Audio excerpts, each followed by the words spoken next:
आज हम अपनी क्लास 9 का chapter number 4 structure of atom यानी कि एटम्स का अब स्ट्रक्चर किस प्रकार है यानी कि उसकी संरचना किस प्रकार है उसके बारे में पढ़ेंगे, जिसके ऊपर आपके 3 साइंटिस्ट नील्स बोहर, आपका रदरफोर्ड है, थॉमसन है, उन्होंने कुछ एटम के मॉडल के बारे में बताया जिसके बारे में हम पढ़ेंगे। अब सबसे पहले हमें देख लेनी है कि कमियां क्या रह गई थी जिसकी वजह से हमें क्या लाने पड़े, स्ट्रक्चर ऑफ एटम्स के लिए कई डिफरेंट मॉडल्स लाने पड़े। क्या करने के लिए, एटम्स के आपके जानने के लिए, एटम्स के बारे में कंप्लीट इन्फॉर्मेशन कि क्या प्रेजेंट है, इलेक्ट्रॉन प्रोटॉन न्यूट्रॉन कहाँ वेरी करते हैं या कहाँ लाई करते हैं आपके। डाल्टन्स थ्योरी लिमिटेशन यानी कि कुछ डाल्टन्स थ्योरी थी जो आपकी हमने चैप्टर 3 में पढ़ी थी, उसकी कुछ कमियां रह गई थी। The indivisibility of an atom was proved wrong for an atom, यानी कि जो भी एटम्स को आपका फर्दर आप डिवाइड कर रहे थे यानी कि तोड़ रहे थे कई सारे भागों में, वो क्या करी गई थी, रॉन्ग प्रूव करी गई, यानी कि वो गलत साबित कर दी गई। क्योंकि एटम्स को हम क्या कर सकते हैं, डिवाइड कर सकते हैं, यानी कि इंडिविजिबिलिटी कहा था डाल्टन्स थ्योरी ने कि हम उसको डिवाइड नहीं कर सकते एटम को, बट उसने क्या कहा, एटम को हम क्या कर सकते हैं, डिवाइड कर सकते हैं। इलेक्ट्रॉन प्रोटॉन न्यूट्रॉन में क्या हो गए, वो फर्दर डिवाइड हो गए। सेकेंड आपकी atom of same element are similar in all respect but isotope of element have different mass. जितने भी आपके एलिमेंट है जो आपके सेम है किस रिस्पेक्ट में, यानी कि फिजिकल केमिकल प्रॉपर्टी आपकी सेम है बट उनके आइसोटोप है। आइसोटोप का मतलब होता है उनके एटॉमिक नंबर सेम होते हैं बट मासेस आपके डिफरेंट है, यानी कि मासेस अब जैसे आपका कह रहे हैं हाइड्रोजन का एटॉमिक नंबर 1 है बट मास क्या है, डिफरेंट है। वो क्यों है? Dalton's theory was based on premise that atoms of different element could be distinguished by difference in their weight. Dalton's atomic theory आपकी क्या कहती थी कि जो भी एटम्स है यानी कि जितने भी एलिमेंट्स हैं आपके, अलग अलग एलिमेंट, हाइड्रोजन, कार्बन, वो क्या कर रहे थे, हम उनके डिफरेंस को बता पा रहे थे उनके भार के आधार पे, यानी कि उनके वेट के आधार पे। उसको इसने क्या करा, रॉन्ग प्रूव करा आगे वाले साइंटिस्ट ने। 3 सब एटॉमिक पार्टिकल, यानी कि अब ये क्या कह रहा था, जो एटम को डाल्टन्स एटॉमिक थ्योरी ने कहा था कि वो डिवाइड नहीं हो सकते हैं, इन्होंने क्या करा, एटम्स को फर्दर 3 पार्ट्स में यानी कि सब एटॉमिक पार्टिकल्स में डिवाइड कर दिया, जो कि आपके electron, proton and neutron. Electrons यानी कि नेगेटिवली चार्ज, प्रोटॉन पॉजिटिवली, और न्यूट्रॉन जिस पे कोई चार्ज आपका होता ही नहीं। फर्स्ट जैसे इलेक्ट्रॉन पढ़ लेंगे, electrons are those which carry negative charge, यानी कि इलेक्ट्रॉन्स वो होते हैं आपके जिसके ऊपर नेगेटिव चार्ज होता है। चार्ज एक इलेक्ट्रॉन के ऊपर आपका होता है -1.6022 इंटू 10⁻⁻19 कूलम। ये आपको याद रखने हैं, ये बेसिक चीज़ें हैं, ये आपको याद होनी चाहिए। मास यानी कि अब एक इलेक्ट्रॉन का कितना वजन है या भार है, 9.11 होता है इंटू 10⁻31 kg। प्रोटॉन्स है आपके, उन पे क्या होता है, पॉजिटिव चार्ज जिस पे प्रेजेंट होगा वो आपके प्रोटॉन्स कहलाएंगे। चार्ज ऑफ प्रोटॉन है आपका 1.6022 इंटू 10⁻⁻19 कूलम। ये सेम है बट इसमें केवल क्या होगा, नेगेटिव है तो इसलिए नेगेटिव का आपका निशान आपका आगे लग जाएगा, इसमें पॉजिटिव है तो लगाने की ज़रूरत नहीं है। मास ऑफ प्रोटॉन है आपका 1.67 इंटू 10⁻⁻27 kg। न्यूट्रॉन है, न्यूट्रॉन पे आपका कोई चार्ज प्रेजेंट होता नहीं है तो क्या प्रेजेंट हो गया, आपका 0 चार्ज है, लेकिन उसका वजन होता है सेम जितना कि आपका प्रोटॉन का वेट होता है या मास होता है। नेक्स्ट आपकी आ जाती है canal rays. Canal rays are positively charge radiation that can pass through perforated cathode plate, यानी कि कैर्नल रे आपकी वो हैं, यानी कि एक तरीके से पॉजिटिवली चार्ज पार्टिकल्स हैं जो कि आपकी जब आप कैथोड की प्लेट रखते हैं, जो कि हम आगे रदरफोर्ड के एक्सपेरिमेंट में पढ़ेंगे, इनके अंदर क्या होता है, पॉजिटिवली चार्ज पार्टिकल होते हैं जिनमें से क्या करती हैं, हम उसमें क्या लेंगे, थिन गोल्ड फॉइल लेंगे, जिससे हम क्या करवाते हैं, उसके ऊपर कैथोड रे भी होते हैं, यानी कि उनमें से जो रेज निकलेंगी उनको आप क्या कहेंगे, कैनाल रेज, या फिर आप कैथोड रे भी जानते हैं, जिसके अंदर आपके क्या होंगे, प्रोटॉन्स होंगे जो कि आपके क्या हैं, पॉजिटिवली चार्ज पार्टिकल हैं। अब स्ट्रक्चर ऑफ एटम पढ़ेंगे हम। स्ट्रक्चर ऑफ एटम पढ़ने के लिए हमने क्या करें, कई सारे मॉडल्स आए, यानी कि हमने पहले भी कहा था, पहला मॉडल आया आपका थॉमसन्स मॉडल, यानी कि जे थॉमसन नाम के आपके एक साइंटिस्ट थे, उन्होंने एक एटम के बारे में कुछ टिप्पणियाँ दी, वो हम पढ़ेंगे। Thomson propose the model of an atom is similar to that of a Christmas pudding, यानी कि जो थॉमसन था उसने एटम का प्रकार यानी कि एटम्स कैसा दिखता है ऐसा बताया, जैसे क्रिसमस पुडिंग, जैसे क्रिसमस की पुडिंग होती है। अब जैसे आपने खीर देखी है, खीर में आपके काजू बादाम पड़े रहते हैं, यानी कि ऐसे क्रिसमस पुडिंग होती है आपकी, उसमें इलेक्ट्रॉन्स कैसे पड़े हुए हैं जैसे काजू बादाम आपकी खीर के अंदर। अब कंप्लीट क्या है, वो खीर का जो आपकी कटोरी है वो क्या है, एक कंप्लीट एटम का स्ट्रक्चर है जिसके अंदर इलेक्ट्रॉन्स पड़े रहते हैं, पुडिंग में जैसे पड़े रहते हैं, यानी कि उसमें जैसे कि आपके खीर के अंदर क्या पड़े हैं, आपके काजू बादाम पड़े, ऐसे इलेक्ट्रॉन्स उसके अंदर यानी कि एटम के अंदर पड़े रहते हैं। अब जैसे आप देख सकते हैं डायग्राम के अंदर आपका, जैसे ये कंप्लीट क्या है, मान लिया खीर है। अब इसके अंदर जो ये काजू बादाम थे आपके, वो यहाँ पे क्या है, अब जैसे मान लिया ये है एटम है, एटम के अंदर इलेक्ट्रॉन्स ऐसे पड़े हुए हैं जैसे आपके खीर के अंदर क्या पड़े रहते हैं, काजू बादाम पड़े रहते हैं, जो कि आपके पॉजिटिवली स्फीयर है। अब ये an atom consist of positively charge sphere and electrons are embedded in it. अब ये क्या कहता है, एक एटम है आपका, क्या होता है, पॉजिटिवली चार्ज स्फीयर है, यानी कि कंप्लीट इसके अंदर पॉजिटिव चार्ज प्रेजेंट है जिसके अंदर इलेक्ट्रॉन्स घूम रही हैं। The negative and positive charge are equal in magnitude, यानी कि जो भी आपका पॉजिटिव चार्ज है और नेगेटिव चार्ज है वो क्या होंगे, मैग्नीट्यूड में इक्वल होंगे, यानी कि वो डायरेक्शन भी होगी उनकी कुछ ना कुछ, और आपका मैग्नीट्यूड यानी कि एक ही डायरेक्शन में। अब वो क्या करेंगे, डायरेक्शन लेस नहीं होंगे, उनकी डायरेक्शन चेंज कर सकते हैं वो पॉजिटिव स्फीयर भी और नेगेटिव भी। So atom as a whole is electrically neutral. अब ये क्या कहना चाहता है, अगर ये पॉजिटिव चार्ज भी है नेगेटिव चार्ज भी है, लेकिन जो कंप्लीट एटम है वो आपका कैसा है, न्यूट्रल है, यानी कि खाली है, उसके अंदर कुछ प्रेजेंट नहीं है। ये कहना चाहता है थॉमसन मॉडल। बट इसकी कमी क्या रह गई, he was fail to explain how protons and electrons are arrange in atoms so close to each other. ये इस बात को सफल नहीं हो पाया बात को साबित करने में, जो भी आपके अब ये पॉजिटिव स्फीयर कह रहे हैं यानी कि प्रोटॉन्स प्रेजेंट है और इलेक्ट्रॉन्स भी हैं। अब ये क्या कहना चाहता है कि इसमें एक एटम के अंदर प्रोटॉन्स और इलेक्ट्रॉन यानी कि पॉजिटिव और नेगेटिव चार्ज आपका एक जगह पे इतनी क्लोज कैसे रह सकता है, उस बात को एक्सप्लेन करने में वो क्या रह गया, असफल हो गया। इसके बाद रदरफोर्ड आए आपके, रदरफोर्ड या फिर ई गोल्डस्टाइन ने किया था, लेकिन नाम आपका रदरफोर्ड का चलता है। रदरफोर्ड मॉडल आया इसकी कमियों को कंप्लीट करने के लिए।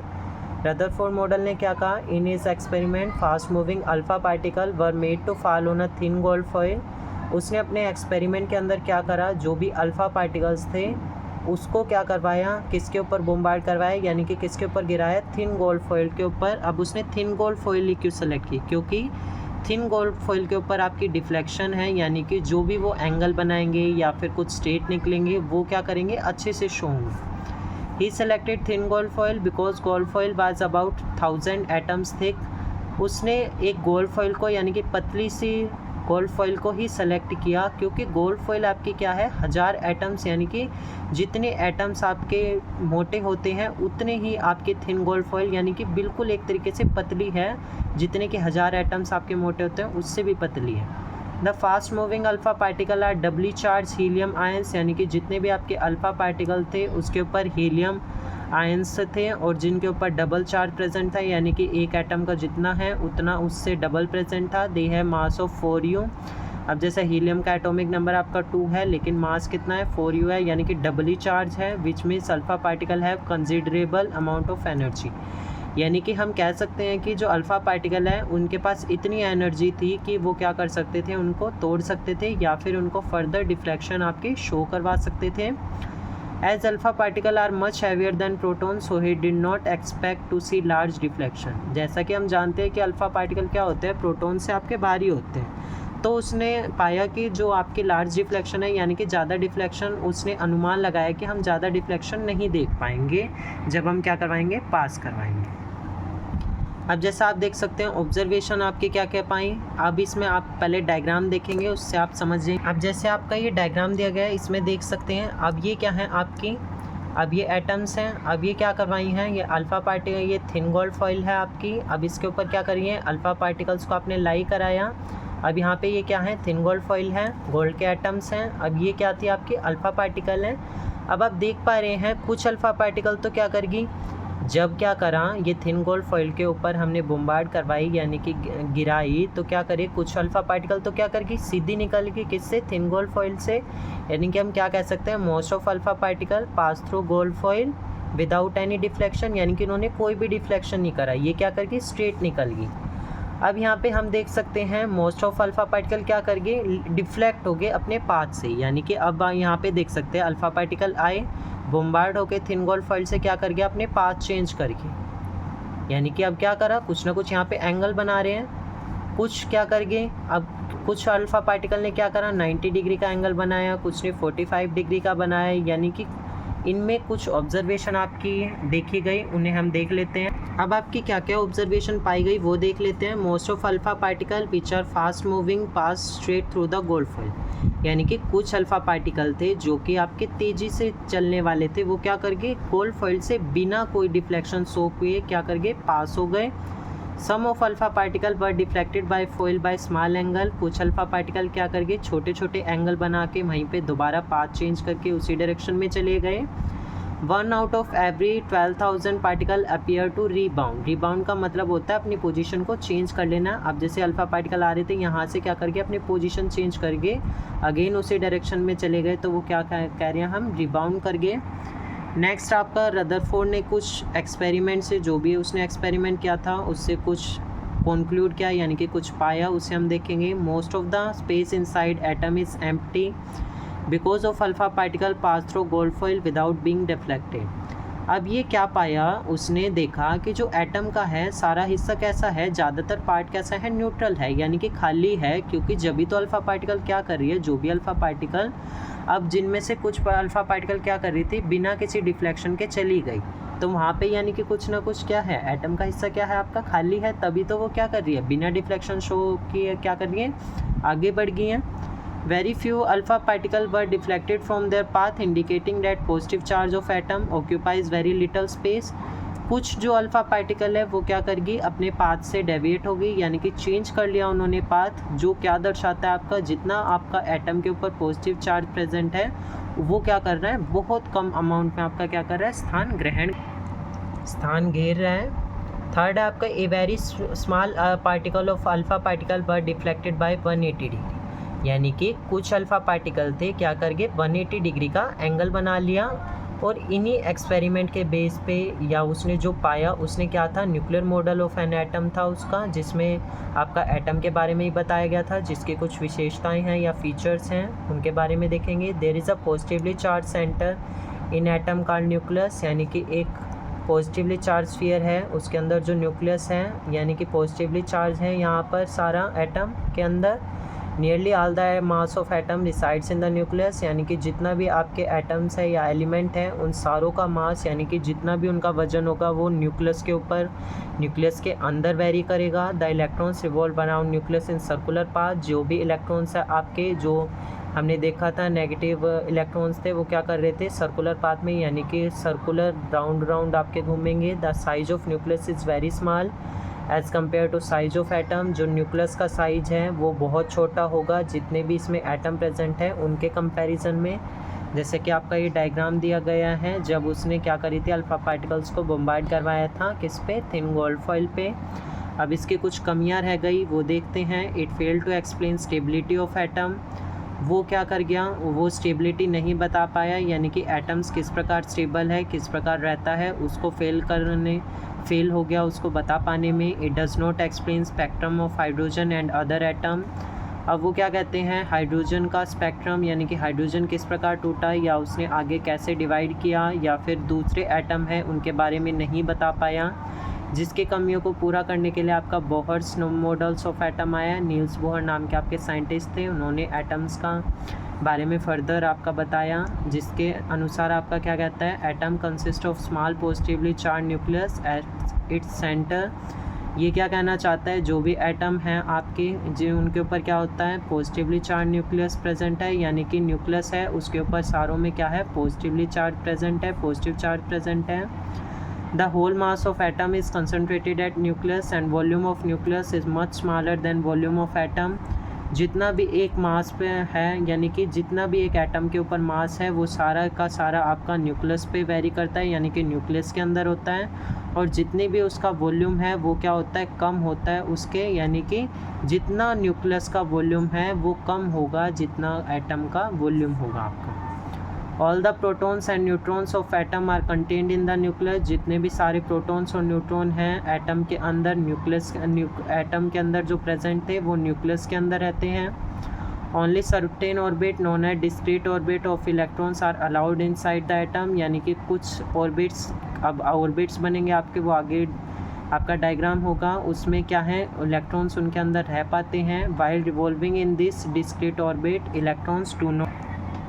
अब जैसे कि आपका इस डायग्राम के अंदर देख सकते हैं, ये आपके ऑर्बिट्स हैं, ये आपका न्यूक्लियस प्रेजेंट है। यहाँ पे न्यूक्लियस के अंदर पॉजिटिव चार्ज है, यानी कि प्रोटॉन्स प्रेजेंट है और न्यूट्रॉन्स प्रेजेंट हैं। यहाँ पर इलेक्ट्रॉन्स आपके रिवॉल्व कर रहे हैं। अब यानी कि अब ये एनर्जी लेवल शेल्स हैं। अब पहला के शेल जिसमें एन की वैल्यू आपकी 1 होगी, एल शेल में आपकी 2 होगी और एम शेल में अब ये आपके फर्दर आगे बढ़ते जाते हैं। दिस ऑर्बिट और shell are represent by letters K L M N और नंबर्स n इक्वल्स टू 1 2 3 4। अब इसके लिए एक फार्मूला होता है उसको निकालने के लिए कि के शेल के अंदर हम मैक्सिमम कितने इलेक्ट्रॉन्स फिल कर सकते हैं, 2n²। के शेल के अंदर आप मैक्सिमम 2 इलेक्ट्रॉन्स फिल कर सकते हैं। 2 इंटू एन की वैल्यू आपकी के शेल के लिए 1 का स्क्वायर आपका 2 इंटू 1 आपका कितने, यानी कि मैक्सिमम आप के शेल के अंदर जो हम इलेक्ट्रॉनिक कन्फिग्रेशन लिखते थे, जैसे सोडियम था आपका, सोडियम की कन्फिग्रेशन लिखनी है हमें के शेल के अंदर आपके कितने 2 और 8 किसके अंदर सेकंड एल शेल के अंदर, जैसे आप 10 हो गया और एटॉमिक नंबर आपका 11 होता है। एम शेल के अंदर कितने बचे, यानी कि जितना एटॉमिक नंबर प्रेजेंट है केवल हमें उतने ही इलेक्ट्रॉन्स फिल करने हैं। ये नहीं है कि 18 है तो 18 ही फिल करेंगे आप। ओके, सेकंड शेल के अंदर सेम आपने फार्मूला लगाया 2n², 2 इंटू एन की वैल्यू एल शेल के लिए आपकी 2 हो गई, स्क्वायर करा 8 आ गया, एम शेल में 8 18, यानी कि हम क्या कह सकते हैं एल शेल में हम मैक्सिमम 8 इलेक्ट्रॉन फिल कर सकते हैं, एम में आप 18 और एन शेल में 32।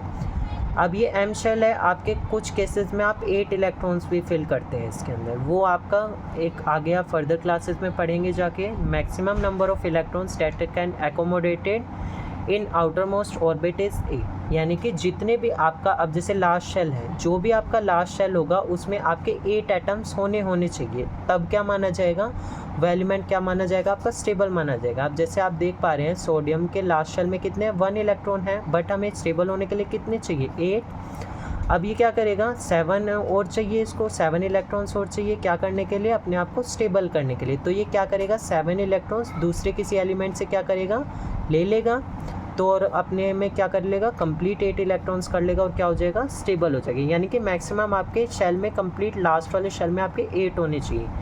और वही उसके क्या हमने बैलेंस से भी निकालने सीखी थी। अब हम electron proton neutron mass number calculate करना सीखेंगे, बैलेंस से निकालना सीखेंगे और इलेक्ट्रॉनिक कन्फिग्रेशन या फिर डिस्ट्रीब्यूशन। अब जैसे आपका सोडियम है पहला दिया गया, एटॉमिक नंबर आपका 11 होता है जैसे आपको पता है। एटॉमिक मास वैसे तो डबल होता है 22 होना चाहिए, बट कुछ एलिमेंट्स ऐसे हैं जिनका बताया था मैंने कि आपका क्या होता है डबल नहीं होता है, वेरी करता है 23 उनकी प्रॉपर्टीज़ के आधार पर। एटॉमिक मास आपका 23 होता है। याद रखिएगा जितना आपका एटॉमिक नंबर उतने ही आपके इलेक्ट्रॉन भी होंगे और उतने ही आपके प्रोटॉन भी होंगे, यानी कि आपको इलेक्ट्रॉन प्रोटॉन अलग से निकालने की ज़रूरत नहीं है, केवल आपको एटॉमिक नंबर याद होना चाहिए, आपके इलेक्ट्रॉन प्रोटॉन भी आ जाएंगे। एटॉमिक नंबर आपका 11 तो इलेक्ट्रॉन प्रोटॉन भी सेम 11, बट आपका न्यूट्रॉन निकालने का क्या होता है, नंबर ऑफ़ न्यूट्रॉन निकालने का फॉर्मूला होता है आपका atomic mass minus atomic number, यानी कि जितना उस पर मास है और जितना उसका एलिमेंट का एटॉमिक नंबर है। अब आप देख सकते हैं एटॉमिक मास कितना है 23 माइनस में एटॉमिक नंबर आपका 11, कितने न्यूट्रॉन आ गया आपके 12 न्यूट्रॉन प्रेजेंट है किसके सोडियम के अंदर। डिस्ट्रीब्यूशन कैसे करेंगे, एटॉमिक नंबर आपका 11 है, के शेल के अंदर मैक्सिमम हमने देखा था 2 इलेक्ट्रॉन्स फिल कर सकते हैं, एल शेल के अंदर आपने 8 फिल कर सकते हैं और एम के अंदर इलेक्ट्रॉनिक कन्फिग क्योंकि एटॉमिक नंबर आपका 11 है तो 11 ही फिल करने हैं, कितने 10 तो यहाँ पे हो गया, एम शेल में कितना बचा 1। अब क्या कर रहे थे हम वैलेंसी कैसे निकाल रहे थे, अब जैसे फिल कैसे करेंगे, न्यूक्लियस के शेल में कितने 2, एल शेल में आपके 8 फिल करे हमने और एम शेल में आपका 1 फिल किया। वैलेंसी कैसे निकाली, वैलेंसी आप कैसे निकाल रहे थे जैसा कि हमने बताया था। अब लास्ट शेल में कितने हैं 8 इलेक्ट्रॉन्स होने चाहिए, बट यहाँ पे कितने हैं 1। अब ये क्या करेगा 7 इलेक्ट्रॉन्स या तो किसी से लेगा या अपना 1 इलेक्ट्रॉन किसी को दे देगा, क्या करने के लिए स्टेबल होने के लिए। अब इसके लिए जो नंबरिंग आसान होगी या जो पाथ आसान होगा वो क्या हो जाएगी उसकी वैलेंसी। अब इसके लिए 1 क्या होगा देना आसान होगा किसी और को, यानी कि नंबरिंग कम है तो वैलेंसी इसके कितने हो गई 1 हो गई। जैसे आपका नेक्स्ट आपका क्लोरीन का एटॉमिक नंबर आपको याद करने पड़ेंगे, कम से कम आपको 20 तक एटॉमिक नंबर और एटॉमिक मासेस याद होने चाहिए। एटॉमिक नंबर 17, एटॉमिक मास आपका 35 होता है, 34 पॉइंट समथिंग होता है, वैसे हम उसको 35 ही लेते हैं approx. Number of electron same आपके एटॉमिक नंबर जितना है, number of electron proton same वही 17 आपके। नंबर ऑफ़ न्यूट्रॉन का फॉर्मूला लगाएंगे, atomic mass minus atomic number. Atomic mass आपका 35 माइनस एटॉमिक नंबर 17, कितने इलेक्ट्रॉन न्यूट्रॉन्स आ गए आपके 18। डिस्ट्रीब्यूशन क्या होगा, यानी कि के शेल में कितने 2 फिल कर सकते थे, एल में 8, अब कितना है हमें 17 फिल करने, 10 हो गए। एम शेल में कितने बचे 7। अब यही हमने क्या करें फिल कर दिए, केवल उतने ही फिल करने जितने हमने यहाँ पे डिस्ट्रीब्यूशन में किए, या आप इसको इलेक्ट्रॉनिक कॉन्फ़िगरेशन भी कहते हैं। अब आप यहाँ पे देखेंगे 7 है लास्ट शेल में, यानी कि अब ये क्या है स्टेबल नहीं है, ये भी वैलेंस से कैसे निकाल ली। लास्ट शेल में 7 कितने चाहिए, इसको 1 इलेक्ट्रॉन चाहिए क्या करने के लिए, अपने आप को स्टेबल करने के लिए। अब या तो ये 7 क्या करेगा दूसरे एलिमेंट को देगा, या फिर 1 क्या करेगा दूसरे से ले लेगा। तो हमारे लिए कौन सा पाथ आसान होगा या कौन सी नंबरिंग आसान होगी, नंबर कौन सा छोटा होगा 1 वाला, तो वैलेंसी क्या होगी आपकी 1 होगी। नेक्स्ट आपका आ जाता है एटॉमिक नंबर की definition. Atomic number of an element is the total number of proton present in the atom of that element. यानी कि आपका एटॉमिक नंबर को आप डिफाइन कैसे कर सकते हैं कि जितने टोटल नंबर ऑफ उसमें प्रोटॉन्स या फिर इलेक्ट्रॉन्स प्रेजेंट होंगे उस एटम के अंदर, उस एटम के एलिमेंट के अंदर, यानी कि जो एलिमेंट है उसके अंदर एटम है, एटम के अंदर कितने जो भी आपके इलेक्ट्रॉन और प्रोटॉन की जितने भी नंबर ऑफ इलेक्ट्रॉन प्रोटॉन होंगे वो ये आपका क्या होगा एटॉमिक नंबर होगा। एग्जांपल आप जैसे नाइट्रोजन के पास 7 प्रोटॉन्स हैं, एटॉमिक नंबर आपका 7 होता है, तो कितने प्रोटॉन 7 और इलेक्ट्रॉन भी आपके 7। मास नंबर है, मास नंबर आपका या फिर एटॉमिक मास भी जिसको कहते हैं, the mass number of an element is the total number of protons and neutrons present in the atom of that element. यानी कि मास नंबर किसी भी एलिमेंट का क्या होता है, जितने भी आपके उसमें total number of protons and neutrons, इनमें कंफ्यूज नहीं होना है, उसमें प्रोटॉन्स और इलेक्ट्रॉन्स और इसमें प्रोटॉन्स और न्यूट्रॉन्स जितने प्रेजेंट होंगे वो आपका क्या हो जाएगा मास नंबर। जैसे बोरोन है, अब मास नंबर क्या होता है उसका हमें याद है, अब मास नंबर कितना होता है 11 होता है, बिकॉज अब जैसे बोरोन है 5 है एटॉमिक नंबर, तो उसका डबल वैसे तो 10 होना चाहिए, बट कुछ केसेस बताया था जैसे कि उनके क्या होते हैं एक वेरी करता है। 11 है आपका एटॉमिक मास, और उसमें प्रोटॉन कितने प्रेजेंट सेम जितना कि एटॉमिक नंबर है 5, और प्रोटॉन न्यूट्रॉन कैसे निकालते थे आप एटॉमिक मास, यानी कि 11 माइनस 5 आपके 6 न्यूट्रॉन है, तो मास नंबर क्या हो जाएगा आपका 11। यानी कि प्रोटॉन न्यूट्रॉन की संख्या को जोड़ना है, प्रोटॉन की संख्या आपकी कितनी 5 प्लस में न्यूट्रॉन आपके 6, तो क्या आ गया आपका मास नंबर 11 आ गया किसका बोरोन का। नेक्स्ट आपकी रिप्रेजेंटेशन कैसे करेंगे, अब जैसे एक्स है, एक्स आपका यहाँ पे क्या है कोई एलिमेंट है, ए आपका क्या है यहाँ पर एटॉमिक मास, और जेड यानी कि एटॉमिक नंबर। यानी कि आप इसको अब जैसे एक्स हमने कोई एलिमेंट ले लिया, अब जैसे मान लिया मैंने सल्फ़र ले लिया, सल्फ़र एक्स कोई एलिमेंट था, सल्फ़र लिया, एटॉमिक मास कितना होता है 32, क्योंकि 16 एटॉमिक नंबर है तो उसका डबल 32। अब जैसे हम मान लिया कार्बन ले लिया, कार्बन कोई एलिमेंट ले लिया, कार्बन का एलिमेंट है, अब कार्बन का एटॉमिक नंबर 6 नीचे लिखेंगे और एटॉमिक मास उसका ऊपर 12। नेक्स्ट आप क्या आ जाते हैं आइसोटोप्स क्या होते हैं आपके, आइसोटोप पहले भी बताया था जिसमें atomic number same but mass number different. These are atom of same element having the same atomic number but different mass number. यानी कि एक एलिमेंट है उसके एटम्स का जिनका सेम एटॉमिक नंबर तो सेम होगा बट मास नंबर उसके या एटॉमिक मास आपके क्या होंगे अलग होंगे। एग्जाम्पल है क्लोरीन के 2 आइसोटोप होते हैं, क्लोरीन का एटॉमिक नंबर आपका वैसे 17 होता है बट मास नंबर उसके 35 भी हो सकता है और 37 भी हो सकता है। कैसे, अब जैसे आपका रिप्रेजेंटेशन कर रहे हैं आप जैसे आप क्या देख पा रहे हैं क्लोरीन का हमने प्रेजेंटेशन कैसे कर रहे थे, ऊपर क्या लिख रहे हैं आप एटॉमिक मास, नीचे आप एटॉमिक नंबर। आप जैसे देख पा रहे हैं मास नंबर इसके 35 भी लेते हैं हम कुछ केसेस में और कुछ केसेस में आप 37 भी लेते हैं, तो एटॉमिक नंबर तो सेम है बट मास नंबर क्या है डिफरेंट है। नेक्स्ट आपके आइसोबार, आइसोबार आइसोटोप का बिल्कुल विपरीत या उल्टा। These are atom of same element having the same mass number but different atomic number. यानी कि एक एलिमेंट है उसके एटम्स का सेम तो मास नंबर तो सेम होगा बट एटॉमिक नंबर डिफरेंट होगा। एग्जाम्पल जैसे नियोन है, एटॉमिक नंबर आपका 10 होता है जैसे हमें पता है। सोडियम है, एटॉमिक नंबर 11 होता है। बट क्या है, मास नंबर आपके 22 भी लेते हैं। अब जैसे एटॉमिक नंबर अब सोडियम है, अब जैसे कि हम देख पा रहे हैं यहाँ पे, सॉरी आपका गलती से Na लिखे गया है, आपको यहाँ पे Na कर लेना है। जैसे आपका दिया गया है नियोन है, नियोन का एटॉमिक मास आपका 22 और एटॉमिक नंबर आपका 10। अब यहाँ पे देख पा रहे हैं सोडियम है, सोडियम का एटॉमिक मास 22 और आपका एटॉमिक नंबर 11। अब हम यहाँ पे देख पा रहे हैं मास नंबर तो आपके सेम है बट एटॉमिक नंबर क्या है आपके डिफरेंट हैं। यानी कि हम क्या कह रहे थे आइसोबार में, एटॉमिक नंबर तो आपके क्या होंगे डिफरेंट और मास नंबर सेम। यहाँ पर हमारा चैप्टर आपका ख़त्म हो जाता है। I hope you like the video, और अगर आपको वीडियो से कुछ भी सीखने को मिला हो तो आप आगे शेयर ज़रूर कीजिएगा। और हमारे इस चैप्टर के नोट्स अगर आपको चाहिए तो वो हमारे टेलीग्राम का लिंक आपको हमारे DM में दिया गया, आप वहाँ से ज्वाइन कर सकते हैं और नोट्स ले सकते हैं। Thank you.